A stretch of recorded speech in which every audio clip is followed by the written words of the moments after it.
അവിവാഹിതരായ അമ്മമാരെ സമൂഹത്തിൻ്റെ മുൻനിരയിലേക്ക് കൊണ്ടുവരാനുള്ള ആർട്സ് കോളേജിൻ്റെ പ്രവർത്തനങ്ങൾ ശ്രദ്ധേയമാകുന്നു.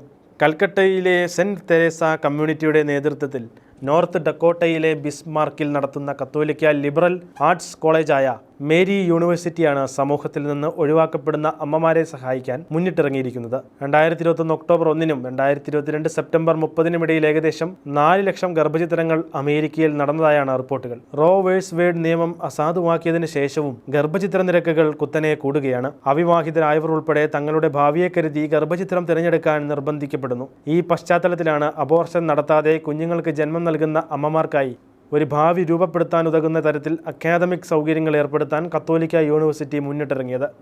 സ്ത്രീകളെ അബോർഷനിൽ നിന്ന് പിന്തിരിപ്പിക്കാനും അവർക്കാവശ്യമായ പിന്തുണ നൽകാനും പല ഗ്രൂപ്പുകൾക്കും ഓർഗനൈസേഷനുകൾക്കും ഇത് പ്രചോദനകരമാകുമെന്നും കരുതപ്പെടുന്നു. താമസ സൗകര്യവും ശിശു സംരക്ഷണവും ഉൾപ്പെടെയുള്ള സഹായങ്ങൾ നൽകിയാണ് ഇവിടെ അമ്മമാർക്ക് ക്ലാസുകൾ ഒരുക്കിയിരിക്കുന്നത്.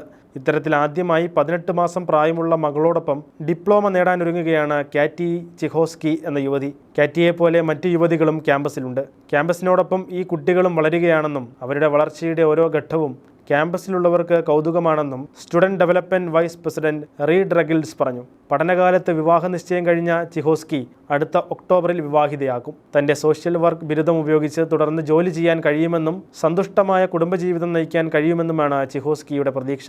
അവിചാരിതമായാണെങ്കിലും ഇത്തരം പ്രശ്നങ്ങളിൽ പെട്ടുപോകുന്ന യുവതികളെ സമൂഹത്തിൽ ഒറ്റപ്പെടുത്തരുതെന്നാണ് ചിഹോസ്കിയുടെ അഭിപ്രായം. സഹായിക്കാൻ കാത്തിരിക്കുന്ന ഒരു സമൂഹമുണ്ട് എന്ന തിരിച്ചറിവ് ജീവിതം മുന്നോട്ട് കൊണ്ടുപോകാൻ പ്രേരിപ്പിക്കുമെന്നും തനിക്ക് സഹായമായി തീർന്ന മേരി യൂണിവേഴ്സിറ്റിയെ പരാമർശിച്ച് ചിഹോസ്കി പറയുന്നു.